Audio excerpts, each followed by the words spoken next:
On voulait profiter de la présence des 100 coups qui sont à la création de cette pièce, deux membres fondateurs qui sont là, Paul Janson et Clément Aubert.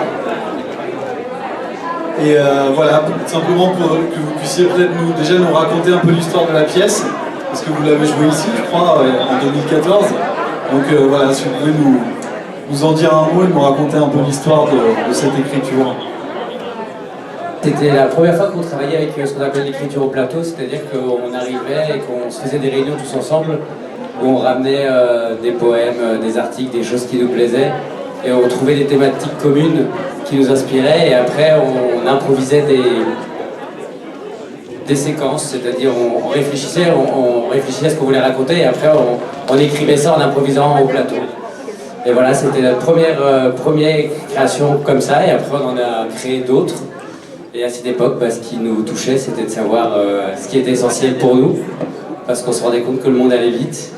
Et voilà, et ce que je trouve intéressant avec les écritures au plateau, c'est on parle de ce qui nous touche sur le moment, et ce que j'ai ressorti ce soir, c'est qu'il y a plein de choses qu'on n'avait pas écrites et qui sont dans la pièce, parce que c'est des choses qui touchent les comédiens à ce moment-là, et je trouve que ce qui est bien avec ce genre de spectacle, c'est qu'il y a une vraie place pour ce qui se passe au présent, et c'est ce qui me paraît très important au théâtre, c'est que ça reste très vivant, de l'écriture vivante et pas quelque chose de figé.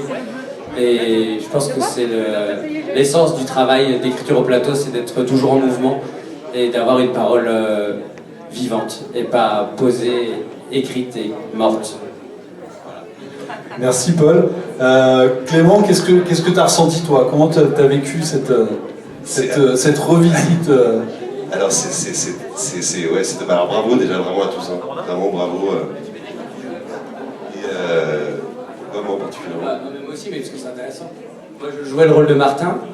Voilà, et moi je jouais le rôle de Gabriel, et en fait par exemple il y a des rôles qui ont été doublés. Gabriel et Joseph, et aussi Blandine et Sarah. Et c'était quoi ta question? Je suis complètement perdu. Comment t'as vécu de voir voilà, cette reprise? Alors effectivement c'est très particulier, déjà j'ai trouvé ça...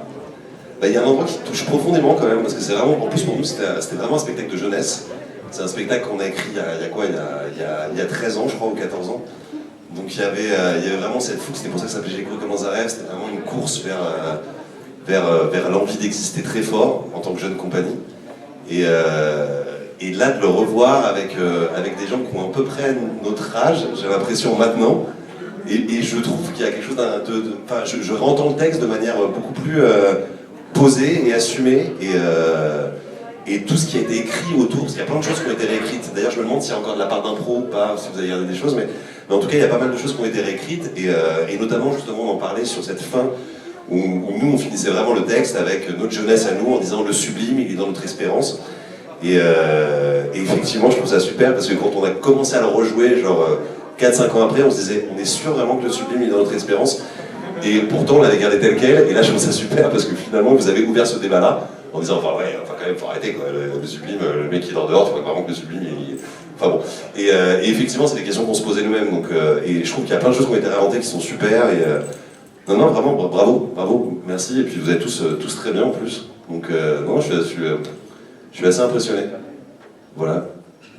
Merci beaucoup. Valentine, est-ce que tu veux déjà répondre? Parce qu'il y a presque une question de Clément. Non, mais d'abord, on est tellement contents. Voilà, c'est vraiment génial d'avoir un plateau comme vous. Donc on est content de cette rencontre-là, qu'on appréhendait un peu, pour se le dire, franchement. Ils n'ont vraiment pas vu le spectacle à aucun moment. Parce qu'on se l'est approprié, mais en essayant de rentrer dans les pas de ce que vous avez consigné dans le texte en fait. Dans le texte qui est édité, il est écrit, voilà comment on s'y est pris, voilà les questions qu'on s'est posées, voilà comment on s'est mis en marche et on s'est demandé c'est quoi le théâtre pour nous aujourd'hui, c'est quoi vivre aujourd'hui, les questions qu'on se pose, les enjeux qui nous font flipper, etc. Donc on s'est glissé dans vos pas et c'est pour ça qu'on s'est permis de revisiter quelques scènes et quelques personnages qui nous semblaient dater 10 ans après. Donc voilà, et légitimer en ce sens quand même par les filles de Simone qui nous ont dit mais oui, allez-y, n'ayez pas peur de remettre ça à votre sauce parce que c'est comme ça qu'on sera dans l'écriture au présent et que vous avez cherché, je crois. Ouais, donc les filles de Simone, qui est un collectif de théâtre représenté ici par Claire, qui vous ont accompagné sur des étapes de travail, et notamment sur cette question, on en avait parlé ensemble, de l'écriture au plateau et de l'écriture collective. Donc peut-être Claire, tu peux nous dire un petit peu comment vous avez pu accompagner ça, vous, de votre point de vue de collectif. C'était le cas aussi pour vous, collectif des 100 coups à l'époque. Voilà, comment on travaille cette écriture de plateau qui part de soi, il y a un texte qui est existant. Donc comment les aider à s'autoriser, à s'approprier ce texte et ce travail finalement. Bon, c'était pas très difficile de les aider en fait. Ils bossent comme des dingues, ça se voit. Et donc en fait c'était juste finalement on a une série de rencontres sur des demandes un peu précises en fait, sur lesquelles à chaque fois ils avaient bossé comme des dingues, ils avançaient énormément, et juste il y avait des endroits où ils disaient là on sent qu'on a peut-être besoin d'un petit regard ou pas d'une validation mais d'un déclic, voilà, quelque chose. Donc en fait on a vraiment, donc avec Tiffaine Gentilo, les filles de Simone aussi, et on est un trio, on a un collectif dirigé par 3 filles, il y a aussi Chloé Oliveres, donc je suis toute seule ce soir, mais un collectif.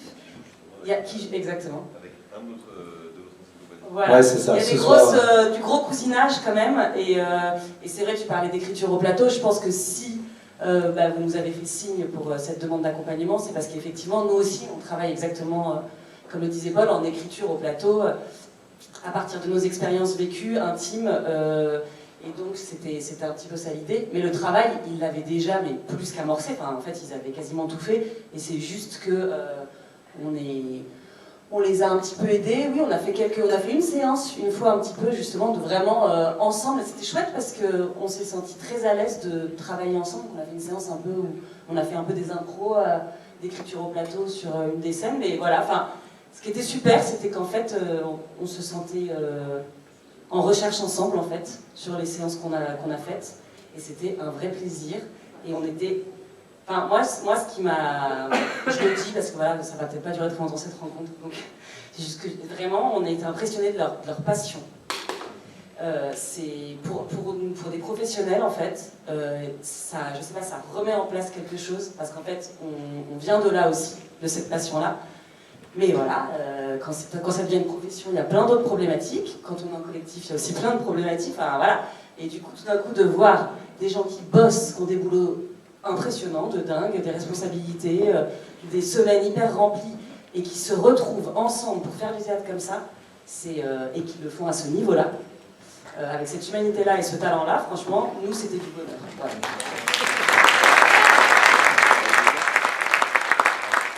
Peut-être du coup les comédiens, vous parlez de déclic, est-ce que comme ça vous avez vécu des déclics, est-ce que ça vous a aidé et comment vous avez un peu vécu cet accompagnement avec les filles de Simone? Oui, en effet, parce que l'une des difficultés qu'on avait, c'est les moments collectifs, les moments intenses comme celui du repas, comme vous avez vu, où on s'interrogeait de savoir s'il faut aller se laisser à une improvisation totale, qui peut être sublime, peut-être, mais peut-être une fois sur 10, une fois sur 100, ce qui est quand même un petit peu dommage. Au bout de 3 séances, d'ailleurs, ça représenterait le risque total. Donc, effectivement, ça nous a permis de connaître certaines techniques, à la fois d'écriture au plateau, comme tu disais, mais aussi une dimension qui est importante, c'est celui des niveaux de parole. C'est-à-dire une parole est importante, elle est entendue, elle doit être entendue. En revanche, on doit deviner des choses, mais pas forcément les entendre. Bon, il y a le corps aussi, bien sûr, qui s'exprime, mais ça permet, on joue sur des niveaux sonores, le potentiomètre va bouger à l'intérieur même d'une phrase. On la commence pour être devant, et puis tout de suite derrière, tout en étant toujours présent, on continue à dire ce qu'on a à dire. Et ça permet d'avoir une grande fluidité et d'aller vite dans des de ne pas perdre de temps, d'être dans la nervosité de l'expression, et ça c'est vraiment important.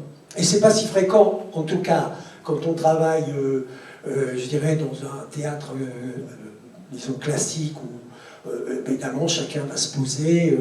Là, ça permet d'avoir une vie qui rapproche un peu peut-être des techniques de cinéma, encore qu'au cinéma, il y a de tels moyens de faire des montages, des mixages, que de toute façon, on peut tout truquer. Là, ce qui est intéressant, c'est de faire du vivant et de créer cette impression-là.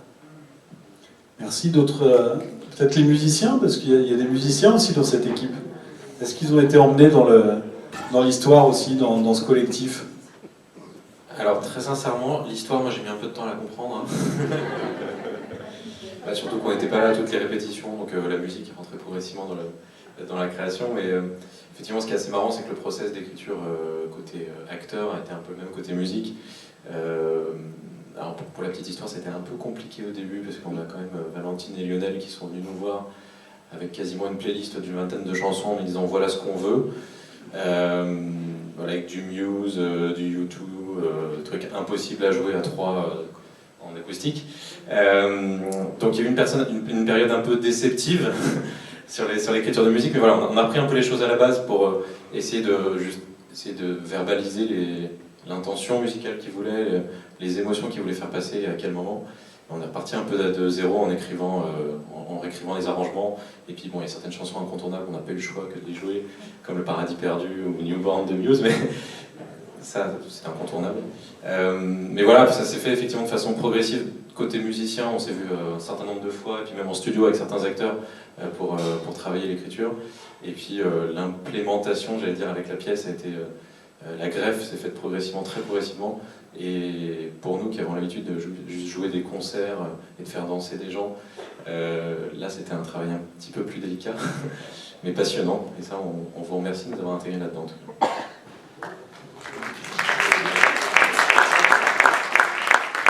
Est-ce qu'il y avait de la musique dans la pièce originale? Il y avait des morceaux on a repris des morceaux de la pièce originale. Si, oui, de la pièce originale, et avec toi qui chantait David Charvet. Ah oui, oui, je chantais David Charvet, ouais. Une super chanson que personne ne connaît plus, j'imagine. Mais non, et sinon, non, si, il y avait Romain qui jouait un peu de la guitare, mais sinon c'était que des bandes son, c'était que des bandes... C'est-à-dire qu'effectivement, Muse, c'était vraiment Muse qui passait, c'était Les Paradis Perdus, c'était vraiment Les Paradis Perdus, c'était Christophe. Une question, c'était, je connaissais pas le principe de l'écriture plateau, et du coup, moi j'ai pris ça pour du théâtre de l'absurde. Et ça me va très bien comme définition, moi j'apprends ce qu'écriture plateau.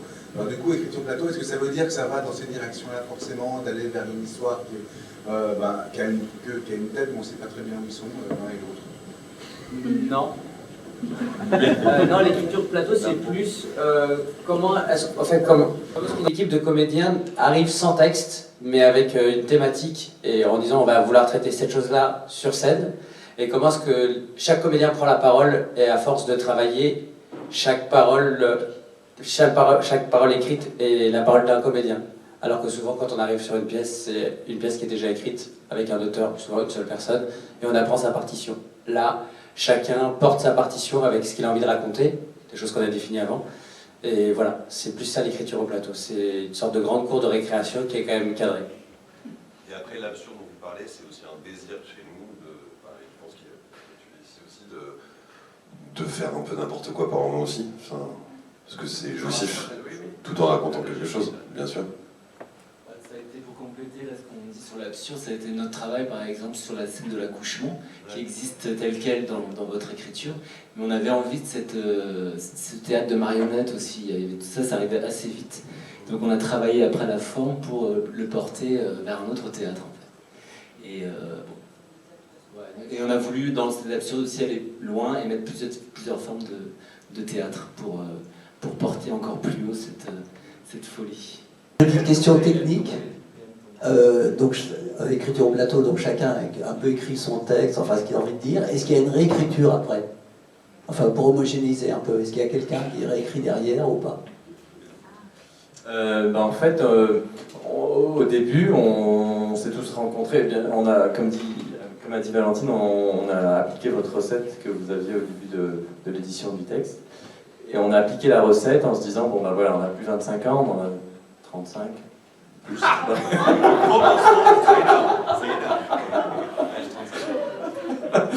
Et donc, qu'est-ce qui est important pour nous dans la vie et pourquoi on fait du théâtre? Et on s'est dit, on va identifier ensemble, tous ensemble, collectivement, quelles sont les scènes sur lesquelles on a besoin de réécriture parce qu'on ne les sent plus d'actualité ou on ne se sent pas les défendre telles quelles. Et donc on a identifié les scènes et après, c'était les 6 mois juste avant le Covid. Et après, toutes les semaines, en gros, on se retrouvait et on disait, bah voilà, telle semaine, on va travailler telle scène et tout le monde arrivait avec ses idées ou pas d'idées. Et après, on faisait la synthèse ou le best-of de ce qu'on voulait garder et c'est comme ça qu'il y a la scène du CA, elle est juste... Enfin, elle est sortie de nulle part, elle n'existe absolument pas dans l'écriture initiale. Pardon, chaque fois. Mais voilà comment on a fait. Et effectivement, après, on affine le texte tous ensemble pour réussir à avoir une partition équilibrée. En fait, on ne s'est jamais arrêté de travailler, c'est-à-dire que pendant le confinement, toutes les semaines, on se faisait des visios et donc on a continué à écrire. Et finalement, les musiciens, ils sont quand même arrivés juste après, c'est ça. Enfin, ça a été... Donc c'était un peu... Alors on était hyper heureux de les avoir trouvés parce qu'on a cherché, et mais finalement, on s'est retrouvés tous comme ça, un peu brutalement, mais tout le monde s'est adapté hyper vite parce que je pense qu'il y avait un vrai désir, c'est-à-dire ça faisait tellement de temps qu'on voulait monter ce spectacle et bon, du coup, si ça fonctionne, c'est bien. Il y a eu une première année qui était vraiment un travail d'écriture, d'affiner les personnages, créer le personnage de Gabriel qu'on avait revisité. Et puis de Benz aussi. Voilà, de Benz. Et puis après, il y a eu vraiment une année de jeu, largement épaulée par les filles de Simone qui ont été extraordinaires et j'ai envie de remercier aussi ce soir. Qui nous ont beaucoup aidés dans ce travail. On parlait aussi, dans le jeu, je voulais aussi parler de l'instantanéité, qui pour moi était un challenge aussi, de Féodor, de le mettre un peu sur un fil, on a l'impression qu'il est toujours sur un fil, on ne sait pas très bien s'il improvise, il est en même temps dans une terreur, et comme ça, un malin génie qui sommeille. Et j'ai beaucoup travaillé avec les filles, notamment pour la première scène, la scène d'ouverture, qui est complexe, puisqu'il y a un vrai rapport, on casse le 4e mur, il y a un vrai rapport avec le public, mais aussi avec les musiciens et aussi avec les quelques personnages qui sont déjà dissimulés dans la salle. Et ça a été un vrai travail à partir d'impro, comment on peut, et du texte qui existait, comment on peut travailler pour que l'air de rien, ça ait l'air juste improvisé.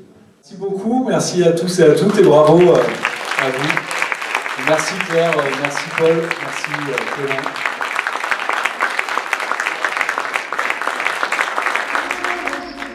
De soir rose, le crépuscule est grand. Je déambule morose.